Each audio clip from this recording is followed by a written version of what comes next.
அனைவருக்கும் அன்பான வணக்கம். நீங்கள் கேட்டுக்கொண்டிருப்பது கதையலை. வாசிப்பவர் ஹேமலதா ஜெகநாத். திரு கல்கி எழுதிய பார்த்திபன் கனவு, அத்தியாயம் 8. சித்திர மண்டபம். உறையூர் தெற்கு ராஜ வீதியிலிருந்த சித்திர மண்டபம் அந்த காலத்தில் தென்னாடெங்கும் புகழ் வாய்ந்திருந்தது. காஞ்சியிலுள்ள மகேந்திர சக்கரவர்த்தியின் பெயர் பெற்ற சித்திர மண்டபம் கூட உறையூர் சித்திர மண்டபத்துக்கு நிகராகாது என்று ஜனங்கள் பேசுவது சகஜமாயிருந்தது. பார்த்திப மகாராஜாவும் இளவரசர் விக்கிரமனும் வெண்புறவிகளின் மீதேறி இந்த சித்திர மண்டபத்தின் வாசலை அடைந்த அதே சமயத்தில் அங்கே படகோட்டி பொன்னனும் வந்து சேர்ந்தான்.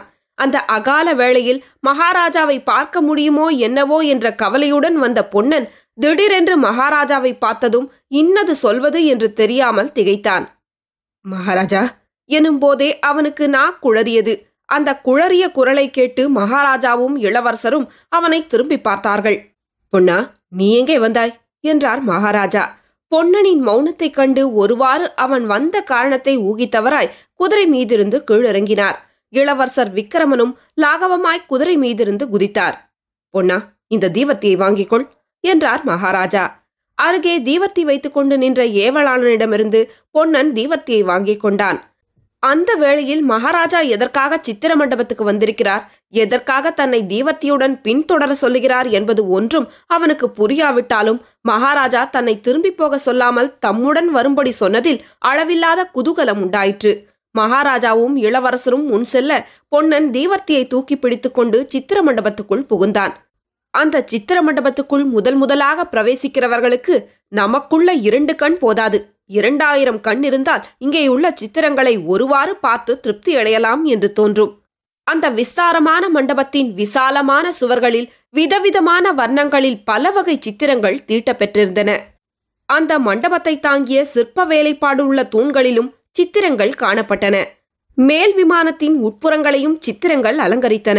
ஒரு சுவரில் ததீச்சி முனிவரிடம் இந்திரன் வஜ்ராயுதத்தை பெறுவது, இந்திரன் விருத்ராசுரனை சம்ஹரிப்பது, பிறகு இந்திரலோகம் வருவது, தேவர்களும் தேவமாதர்களும் இந்திரனை எதிர்கொண்டு வரவேற்பது, இந்திரனுடைய சபையில் தேவமாதர்கள் நடனம் புரிவது முதலிய காட்சிகள் சித்தரித்திருந்தது.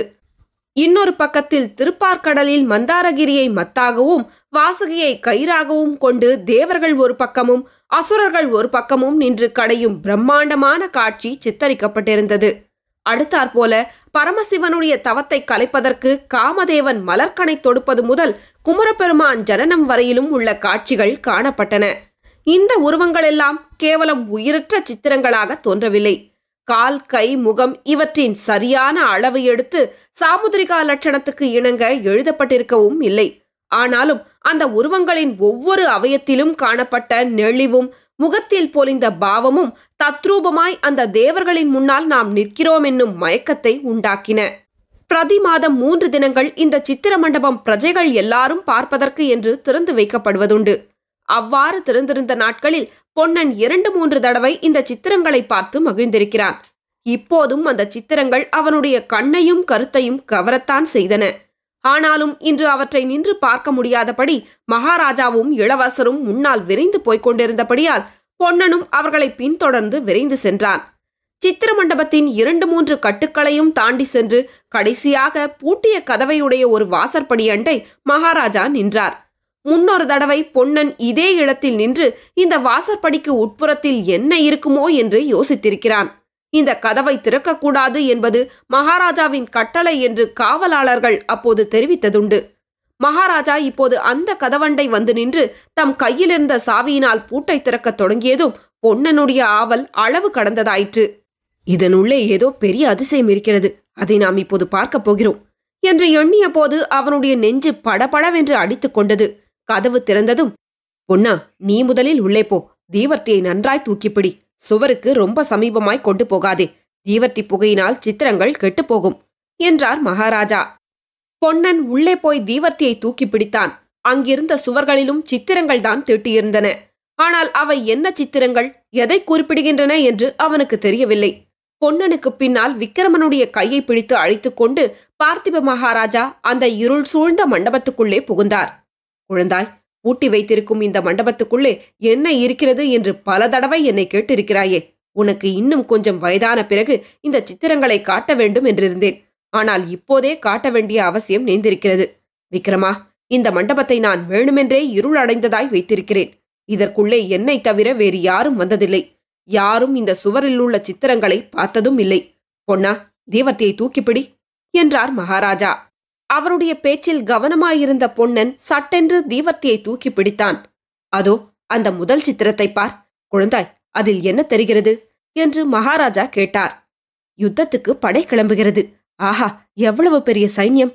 எவ்வளவு யானைகள்! எவ்வளவு தேர்கள், குதிரைகள்! எவ்வளவு காலாட்படைகள் என்று விக்கிரமன் வியப்புடன் கூறினான். பிறகு சட்டென்று திரும்பி தந்தையின் முகத்தை பார்த்து, அப்பா என்று தயங்கினான். என்ன விக்கிரமா, கேள் என்றார் மகாராஜா. ஒன்றுமில்லையப்பா, இந்த சித்திரங்கள் யார் எழுதியவை என்று யோசித்தேன் என்றான் விக்கிரமன். நீ நினைத்தது சரிதான் குழந்தாய். என் கையினால் நானே எழுதிய சித்திரங்கள்தாம் இவை. இந்த 12 வருஷ காலமாய் இரவிலும் பகலிலும் தூங்கும் போதும் விழித்திருக்கும் போதும் நான் கண்டு வந்த கனவுகளைத்தான் இங்கே எழுதியிருக்கிறேன். குழந்தாய், நன்றாய்ப்பார். யாருடைய சைன்யங்கள் இவை தெரிகிறதா? ஆஹா, தெரிகிறது. முன்னால் புலிக்கொடி போகிறதல்லவா? சோழ ராஜ்யத்தின் படைகள்தான் இவை. ஆனால் அப்பா என்று மறுபடியும் தயங்கினான் விக்கிரமன். என்ன கேட்க வேணுமோ கேள் விக்கிரமா. அவ்வளவு கம்பீரமாக நடந்து போகும் அந்த பட்டத்து யானையின் மேல் யானைப்பாகன் மட்டும்தானே இருக்கிறான். அம்பாரியில் யாரும் இல்லையே அப்பா. நல்ல கேள்வி கேட்டாய். வேண்டுமென்றேதான் அப்படி யானையின் மேல் யாரும் இல்லாமல் விட்டிருக்கிறேன். இந்த சோழ வம்சத்திலே எந்த தீரன் இம்மாதிரி பெரிய சைன்யத்தை திரட்டிக்கொண்டு திக்விஜயம் செய்வதற்காக கிளம்பி போகிறானோ அவனுடைய உருவத்தை அந்த யானையின் மேல் எழுத வேணும். குழந்தாய், தற்சமயம் இந்த சோழராஜ்யம் ஒரு கையகலமுள்ள சிற்றரசாக இருக்கிறது. வடக்கே பல்லவர்களும் தெற்கே பாண்டியர்களும் மேற்கே சேரர்களும் இந்த சோழ நாட்டை நெருக்கி சிறைப்பிடித்திருக்கிறார்கள். ஆனால் இந்த நாடு எப்போதும் இப்படி இருந்ததில்லை. ஒரு காலத்தில் நம்முடைய வம்சம் மிக்க புகழ் வாய்ந்திருந்தது. விக்கிரமா, உன்னுடைய மூதாதைகளிலே கரிகால் வளவன், நெடுமுடிக்கிள்ளி முதலிய மாவீரர்கள் இருந்திருக்கிறார்கள். சோழர் என்ற பெயரை கேட்டதும் மாற்றரசர்கள் நடுங்கும்படியாக அவர்கள் வீரச் செயல்கள் புரிந்திருக்கிறார்கள். அப்போது பல்லவர் என்ற பெயரே இத்தென்னாட்டில் இருந்ததில்லை. சோழ சாம்ராஜ்யம் வடக்கே வெகு தூரம் பரவியிருந்தது. அந்நாளில் பாண்டியர்களும் சேரர்களும் சோழ மன்னர்களுக்கு திரை செலுத்திக் கொண்டிருந்தார்கள். கடல்களுக்கு அப்பால் எத்தனையோ தூரத்தில் உள்ள அரசர்களெல்லாம் சோழ சக்கரவர்த்திகளுக்கு காணிக்கைகளுடன் தூதர்களை அனுப்பி வந்தார்கள்.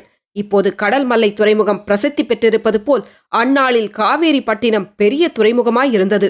காவேரி பட்டினத்திலிருந்து பெரிய கப்பல்கள் கிளம்பி தூர தூர தேசங்களுக்கெல்லாம் சென்று பொன்னும் மணியும் கொண்டு வந்து சோழ மன்னர்களின் பொக்கிஷத்தை நிரப்பி வந்தன. குழந்தாய், மறுபடியும் இந்த சோழ நாடு அம்மாதிரி மகோன்னத நிலை அடைய வேண்டுமென்பது என் உள்ளத்தில் பொங்கும் ஆசை. நான் இரவிலும் பகலிலும் காணும் கனவு. அதோ அந்த சித்திரத்தை பார். இவ்விதம் மகாராஜா ஆவேசம் கொண்டவர் போல் பேசிக்கொண்டு மேலும் மேலும் சித்திரங்களை காட்டிக்கொண்டே போனார். அடுத்த சித்திரத்தில் சோழ சைன்யம் ஒரு பெரிய நதியை கடக்கும் காட்சி காணப்பட்டது. பிறகு அப்படைகள் பெரியதோர் மலையில் ஏறி சென்றன. அப்பால் ஒரு பெரிய யுத்த காட்சி காணப்பட்டது. அதிலே சோழர் சைன்யம் வெற்றி அடைந்த பிறகு மாற்றரசர்கள் காணிக்கைகளுடன் வந்து சரணாகதி செய்கிறார்கள். இம்மாதிரி பல நதிகளை தாண்டியும் பல மலைகளை கடந்தும் பல மன்னர்களை வென்றும் கடைசியில் சோழ சைன்யம் இமயமலையை அடைகிறது. பர்வத ராஜாவான இமயத்தின் உச்சியில் சோழர்களின் புலிக்கொடி நாட்டப்படுகிறது. இதற்கு பிறகு சோழ நாட்டின் தலைநகருக்கு சைன்யம் திரும்பி வருவதும் நகரமாந்தர் அந்த வீரப்படையை எதிர்கொண்டு அழைப்பதுமான கோலாகல காட்சிகள். இன்னொரு பக்கத்தில் புலிக்கொடி பறக்கும் பெரிய பெரிய கப்பல்கள் துறைமுகங்களிலிருந்து கிளம்பும் காட்சியை அற்புதமாக சித்தரித்திருந்தது. அந்த கப்பல்கள் தூர தூர தேசங்களுக்கு போய் செருகின்றன. அந்தந்த தேசங்களின் மன்னர்கள் பரிவாரங்களுடன் எதிர்கொண்டு வந்து சோழ நாட்டின் தூதர்களை உபசரிக்கிறார்கள். கடல் சூழ்ந்த அந்நாடுகளில் சோழர்களின் புலிக்கொடி கம்பீரமாய் பறக்கிறது. புலிக்கொடி பறக்கும் தேசங்களிலெல்லாம் பெரிய பெரிய கோயில்களும் கோபுரங்களும் வானையளாவி எழுகின்றன. இத்தகைய அற்புதமான சித்திரங்களே அந்த மண்டபம் முழுவதும் நிறைந்திருந்தன. தொடரும். கதையலை உங்களுக்கு பிடிச்சிருந்ததுன்னா உங்க நண்பர்களோடும் உறவினர்களோடும் பகிர்ந்துக்கோங்க. நன்றி.